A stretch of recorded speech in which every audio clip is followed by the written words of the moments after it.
Welcome back to the Free Video Books channel.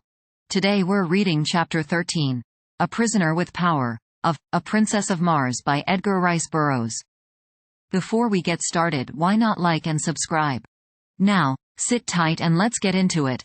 As I entered and saluted, Lorqua's Tomil signaled me to advance, and, fixing his great, hideous eyes upon me, addressed me thus. You have been with us a few days, yet during that time you have by your prowess won a high position among us. Be that as it may, you are not one of us, you owe us no allegiance.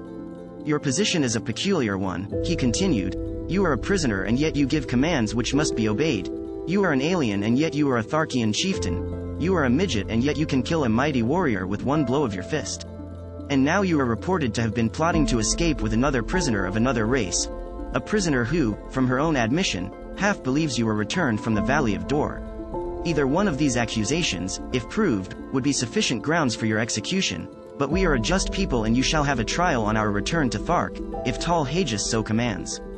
But, he continued, in his fierce guttural tones, if you run off with the red girl it is I who shall have to account to Tal Hages, it is I who shall have to face Tars Tarkas, and either demonstrate my right to command, or the metal from my dead carcass will go to a better man, for such is the custom of the Tharks. I have no quarrel with Tars Tarkas. Together we rule supreme the greatest of the lesser communities among the green men. We do not wish to fight between ourselves, and so if you were dead, John Carter, I should be glad. Under two conditions only, however, may you be killed by us without orders from Tal Hages, in personal combat in self-defense, should you attack one of us, or were you apprehended in an attempt to escape. As a matter of justice I must warn you that we only await one of these two excuses for ridding ourselves of so great a responsibility. The safe delivery of the Red Girl to Tal Hages is of the greatest importance. Not in 1,000 years have the Tharks made such a capture. She is the granddaughter of the greatest of the Red Jedaks, who is also our bitterest enemy. I have spoken. The Red Girl told us that we were without the softer sentiments of humanity, but we are a just and truthful race.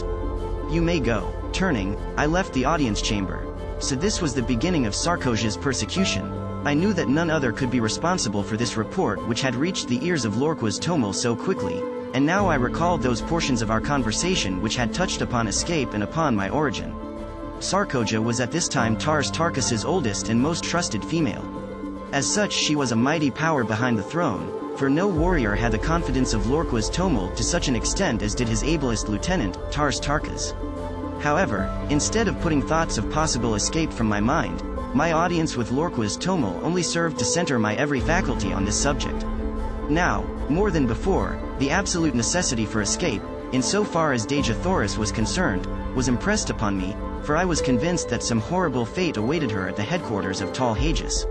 As described by Sola, this monster was the exaggerated personification of all the ages of cruelty, ferocity, and brutality from which he had descended.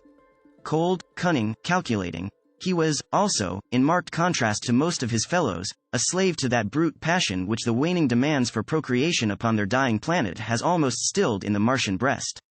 The thought that the divine Dejah Thoris might fall into the clutches of such an abysmal atavism started the cold sweat upon me. Far better that we save friendly bullets for ourselves at the last moment, as did those brave frontier women of my lost land, who took their own lives rather than fall into the hands of the Indian braves. As I wandered about the plaza lost in my gloomy forebodings, Tars Tarkas approached me on his way from the audience chamber. His demeanor toward me was unchanged, and he greeted me as though we had not just parted a few moments before. "Where are your quarters, John Carter?" he asked. "I have selected none," I replied. "It seemed best that I quartered either by myself or among the other warriors, and I was awaiting an opportunity to ask your advice. As you know," and I smiled, "I am not yet familiar with all the customs of the Tharks. Come with me," he directed, and together we moved off across the plaza to a building which I was glad to see adjoined that occupied by Sola and her charges. "My quarters are on the first floor of this building," he said, "and the second floor also is fully occupied by warriors, but the third floor and the floors above are vacant. You may take your choice of these. I understand," he continued, "that you have given up your woman to the red prisoner.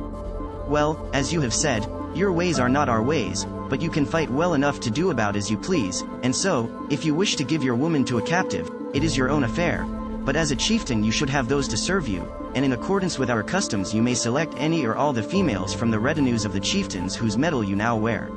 I thanked him, but assured him that I could get along very nicely without assistance except in the matter of preparing food, and so he promised to send women to me for this purpose and also for the care of my arms and the manufacture of my ammunition, which he said would be necessary. I suggested that they might also bring some of the sleeping silks and furs which belonged to me as spoils of combat, for the nights were cold and I had none of my own.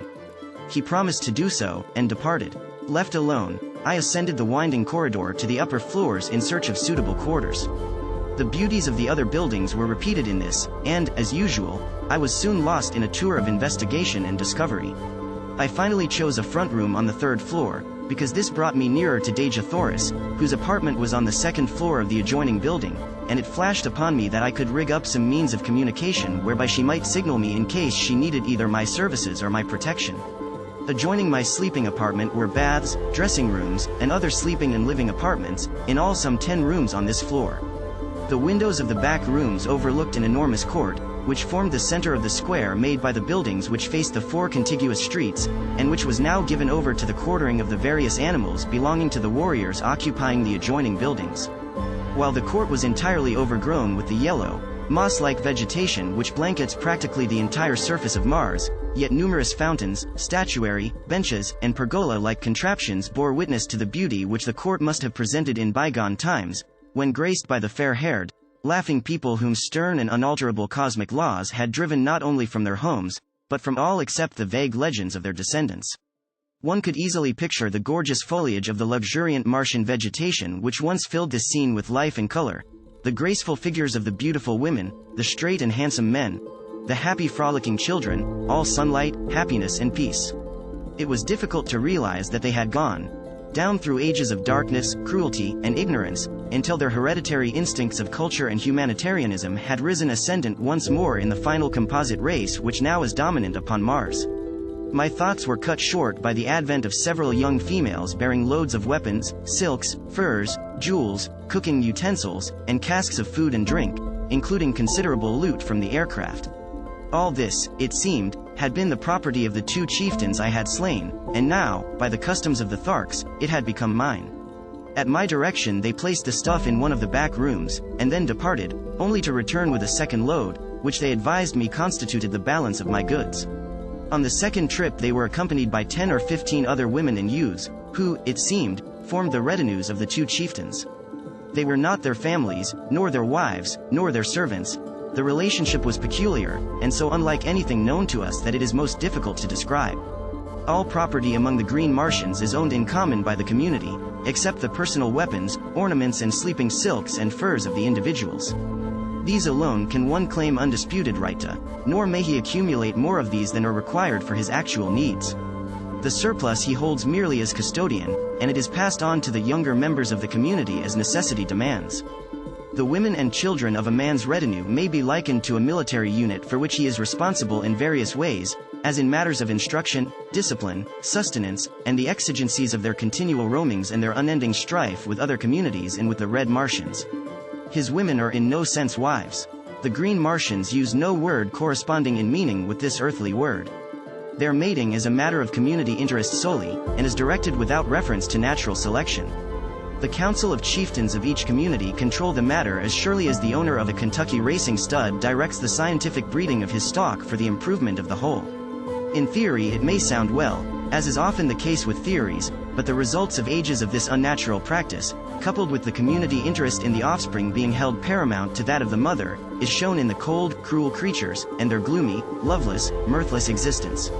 It is true that the Green Martians are absolutely virtuous, both men and women, with the exception of such degenerates as tall Hages, but better far a finer balance of human characteristics even at the expense of a slight and occasional loss of chastity. Finding that I must assume responsibility for these creatures, whether I would or not, I made the best of it and directed them to find quarters on the upper floors, leaving the 3rd floor to me. One of the girls I charged with the duties of my simple cuisine, and directed the others to take up the various activities which had formerly constituted their vocations. Thereafter I saw little of them, nor did I care to. Did you enjoy today's chapter of A Princess of Mars? Why not subscribe and ring the bell? Next time we'll be reading the chapter called Making on Mars. Don't miss it.